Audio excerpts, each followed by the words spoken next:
You know that feeling when someone hurts you, crosses a line, or clearly does something wrong, and then just moves on like nothing happened. No acknowledgement, no apology, no pause. And somehow, you're the one left sitting there, replaying the moment in your head, wondering if you misunderstood it, if you overreacted, if maybe it wasn't such a big deal after all. That experience is more common than people like to admit, and it's not just frustrating, it's psychologically disorienting because at a basic level, we're wired to expect repair after harm. When something breaks between two people, there's supposed to be a moment of recognition, a moment where one person says, in some form, I see what I did. I understand it affected you, and I care enough to take responsibility. That moment restores balance. Without it, the emotional tension doesn't resolve. It lingers. And when someone consistently refuses to apologize, it starts to create a pattern that goes far beyond a single interaction. It becomes a window into how they see themselves and how they see other people. At the core of this behavior is something fundamental, the way a person relates to their own sense of self. For some individuals, admitting fault feels less like a normal part of being human and more like a direct attack on who they are. Their identity is often built around being right, being in control, or being the good one in the story. So, when they make a mistake, their brain doesn't process it neutrally, it turns it into a threat. And when the mind feels threatened, it doesn't naturally move toward accountability, it moves toward protection. This is where psychological defense mechanisms come in. Instead of acknowledging what happened, they might minimize it. It wasn't a big deal. Or they reframe it. You're too sensitive.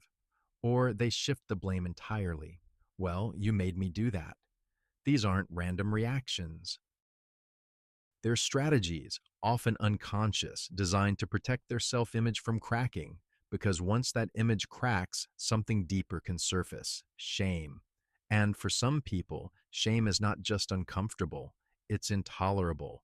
There's an important distinction here. Guilt says, I did something bad. Shame says, I am bad. People who struggle to apologize often don't experience those as separate. So admitting a mistake doesn't feel like a repairable moment. It feels like exposure, like being seen in a way they've spent their entire lives trying to avoid.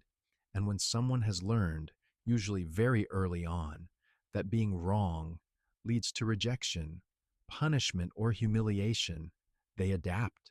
They build a version of themselves that doesn't allow room for mistakes, not externally, and definitely not internally. This often begins in childhood, in environments where mistakes weren't met with understanding, but with criticism or emotional withdrawal. Children learn something quickly. It's not safe to be wrong.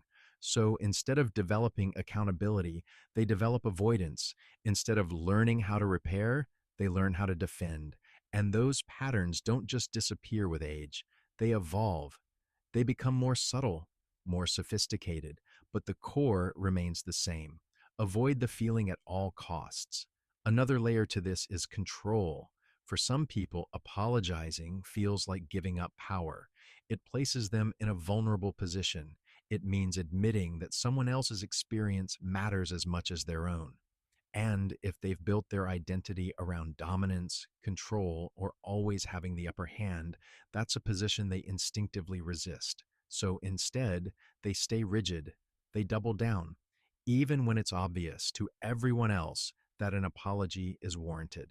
What's interesting is that many of these individuals don't see themselves as difficult or emotionally unavailable. In their own narrative, they're often the rational one, the strong one, the one who doesn't dwell on unnecessary emotions. From their perspective, apologizing can even seem pointless. Why revisit something that's already happened? Why make a big deal out of something they've already mentally moved past? But what they're missing is that emotional events don't resolve just because time passes. They resolve through acknowledgement. Without that, the other person is left carrying the weight alone, and over time, that imbalance becomes exhausting because when someone never apologizes, conflict never really ends. It just gets buried. And buried conflicts don't disappear, they accumulate. They show up as resentment, as distance, as a subtle but persistent feeling that something is off.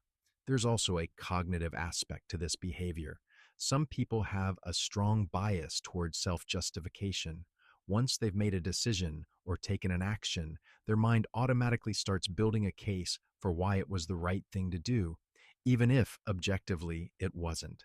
This is known as cognitive dissonance. When there's a gap between I see myself as a good person and I did something harmful, the brain tries to close that gap. And one of the easiest ways to do that is not by changing the behavior, but by changing the interpretation of it. So instead of I hurt someone, it becomes they're overreacting, or they misunderstood me, or even they deserved it. The apology never happens because, in their version of reality, there's nothing to apologize for.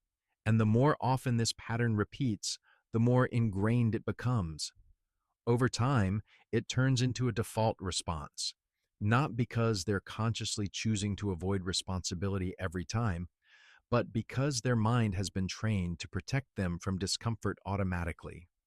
There's also a relational dynamic that develops around people who never apologize. Others start adjusting. They become more careful, more accommodating. They learn, often without realizing it, that bringing up hurt won't lead to resolution. So they stop bringing it up, or they soften it, or they take on the responsibility themselves just to keep the peace. And this creates a quiet imbalance in the relationship. One person adapts, the other doesn't have to. And that imbalance over time erodes emotional safety because a healthy relationship isn't defined by the absence of conflict. It's defined by how conflict is repaired. Without repair, trust doesn't deepen. It weakens. Another important piece is emotional awareness. Some people genuinely struggle to recognize the impact of their actions, not because they don't care, but because they've never developed the ability to fully step outside of their own perspective. Empathy, in this sense, isn't just about feeling what someone else feels. It's about understanding that their internal experience is real and valid, even if it doesn't match your own. And without that understanding, the need for an apology doesn't even register. From their point of view, everything makes sense, so there's nothing to fix. But from the other person's perspective, something very real has been ignored. And that disconnect is where a lot of emotional pain comes from. It's not always the original action that hurts the most. It's the lack of acknowledgement afterward, because acknowledgement says, I see you. And when that's missing, people start to feel invisible. Over time, being around someone who never apologizes can have a subtle but powerful effect on your own psychology. You might start second guessing your reactions. You might minimize your own feelings. You might even start believing that expecting an apology is unreasonable, but it's not. Wanting accountability is not asking for too much. It's asking for the minimum required for emotional trust. The challenge is that you can't force someone to apologize. An apology requires internal movement. It requires that person to face discomfort, to tolerate vulnerability, and to step outside of their defenses. And if they're not willing or not able to do that, no amount of explaining, arguing, or waiting will create that shift. What you can control, though, is how you respond. You can recognize the pattern. You can stop chasing validation that isn't coming, and you can decide what kind of behavior you're willing to accept in your relationships. Because at the end of the day, the absence of an apology isn't just about words, it's about what those words represent: respect, awareness, responsibility, and the willingness to repair what's been damaged. When those things are consistently missing, it tells you something important, not just about them, but about what the relationship is capable of giving you. And sometimes, understanding that clearly is more powerful than any apology you never received.